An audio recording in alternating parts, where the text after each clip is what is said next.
We're joined right now on RealAgriculture.com by Brennan Turner of FarmLead.com. How are you doing today, Brennan? I am good. How about yourself, Sean? Good. We had I think both of us had a really great week at Crop Production Show. Did you have a good time?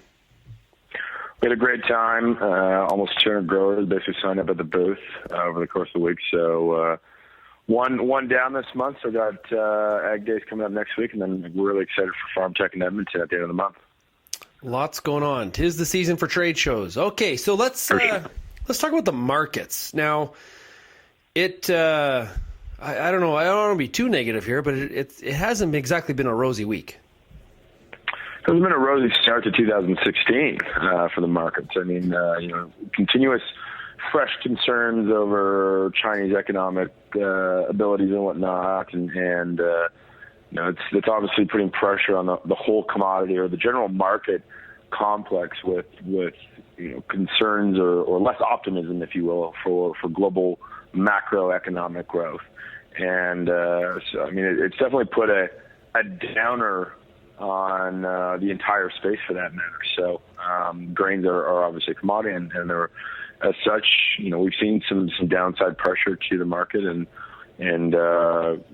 trying to go into the second half of January here. Hopefully, we can maybe see some pickup. Yeah, one of the big news pieces of the week was the USDA report. What were the findings in that report? Well, the January WASDE, as it's known, World Agricultural Supply and Demand Estimates, is probably one of the more significant reports that the USDA will put out in any given year. So this is where we'll find the final U.S. production numbers, as well as the first estimate of winter wheat acres in the U.S., amongst all the other international production and imports, exports, that sort of thing. So the bigger surprise was U.S. winter wheat acres actually down versus the estimate, the original estimate, and down basically just over 7% from last year. And some of that reasoning is that we could see more spring wheat acres, more durum wheat acres, and it was just too wet of a fall to get the crop in. But that being said, from an ending stock standpoint, U.S. wheat ending stocks ended at basically 941 million bushels, which is actually a 25% increase from last year's ending stock. So, I mean, again, just that wheat supply gluttony, in stride with the global theme, if you will. On the flip side, corn, their ending stocks came in at 1.8 billion bushels, which is a 4% increase from last year, whereas soybeans was probably the most bearish, with 440 million bushels to end this marketing year, which was a little bit below market estimates, but food for thought, that's still 130% higher than where we ended the 2014-15 marketing season. So, basically the report, other than a little bit of the wheat side of things from winter wheat, it was mostly new. There wasn't huge discrepancies. I mean, we had the estimate that you could see global or U.S. corn yields be decreased, and they were, but it wasn't enough to prop the market up. Any gains that we saw on Tuesday were basically erased on Wednesday morning and overnight on Tuesday night, Wednesday morning, because of basically just, again, those fears out of China and slowing economic headwinds across the global economy. Now, all of those fundamentals really seem to, at least from my mind, point to a lower market. Are there any fundamentals out there that are pointing to a general rosier, more bullish outlook? Yeah, it's a great question. So, I mean, one positive standpoint or data point that we can look at is the fact that global veggie oil ending stocks are actually ending up just over 12, or ending lower by about 12% from last year to 16.7 million tons. So this couple potential bullish El Nino events affecting production in Southeast Asia of palm oil and other crops, oil seeds in India like rapeseed and soybeans. It creates a bit of a bullish catalyst for canola oil and soy oil, which were obviously closely related.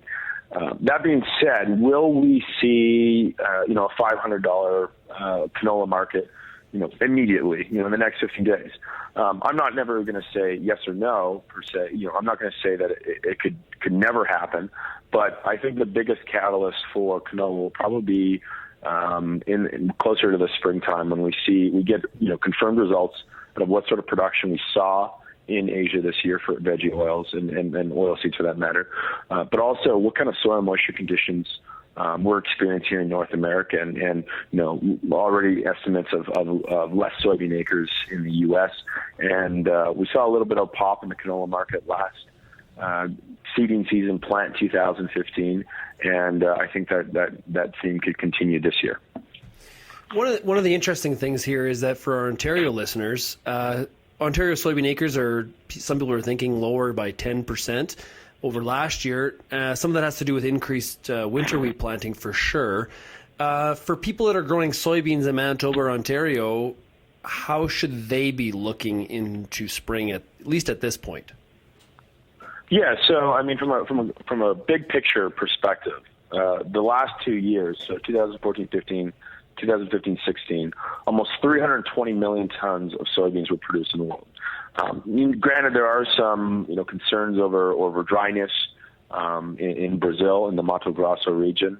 But that being said, given the Canadian looney's weakness that we've seen as literally a direct correlation pretty much to oil's weakness, it's creating great basis opportunities.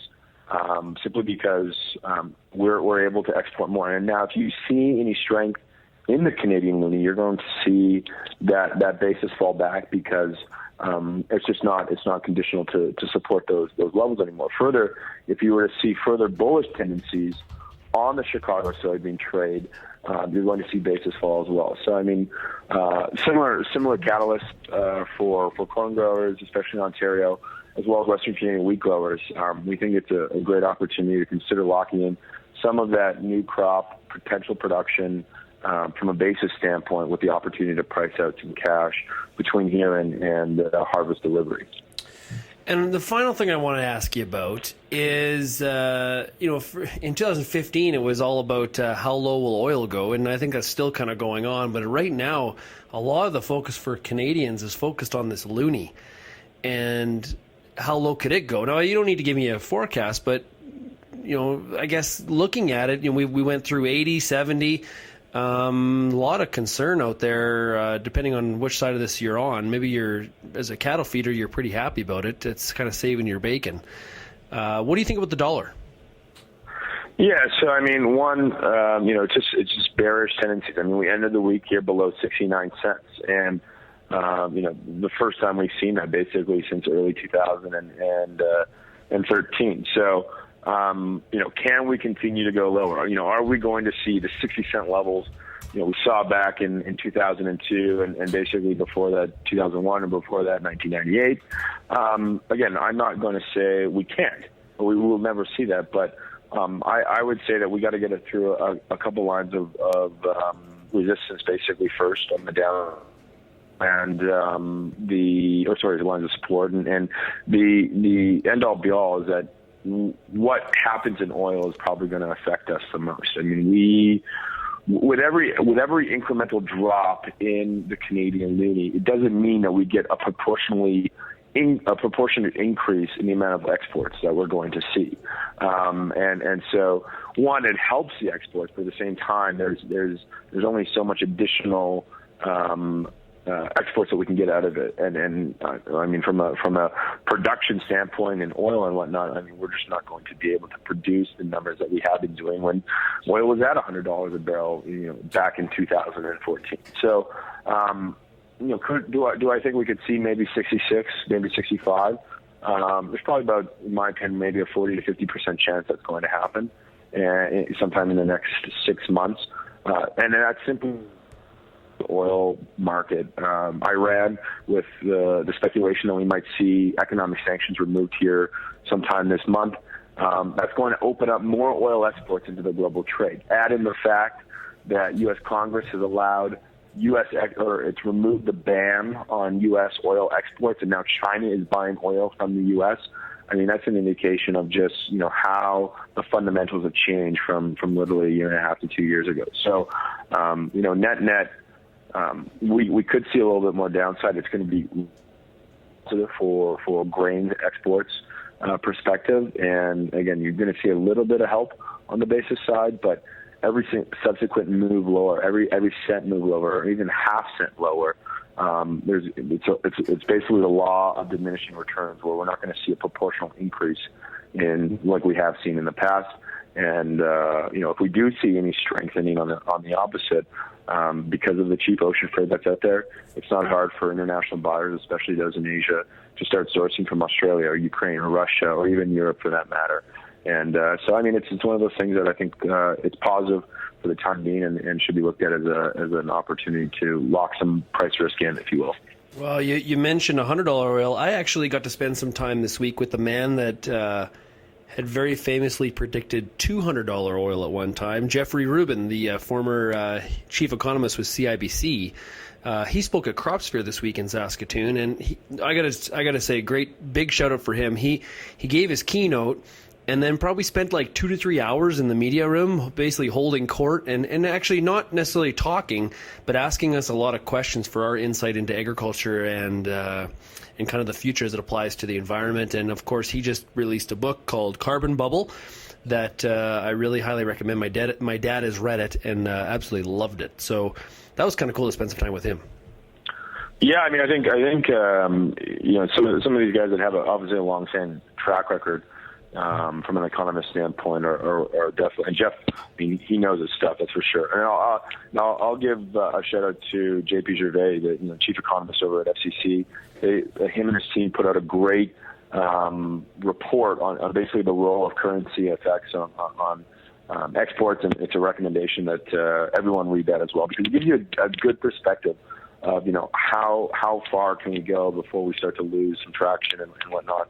Relative to our dollar, other currencies, and other competitors in the international global trade game, if you will. Sometime we'll have to do a podcast on our favorite books on economics. That sounds like a real good listen for everybody. I think you're really asking the nerd in me to come out and talk. We'd be serving a significantly niche market in the Real Ag community. Hey, Brennan, thanks for joining us. And of course, we're going to see you along the trade show highway in this first quarter. And it was great to share a pint with you in Saskatoon this week and get to talk to you today. Thanks, Sean. Have a great weekend, everyone.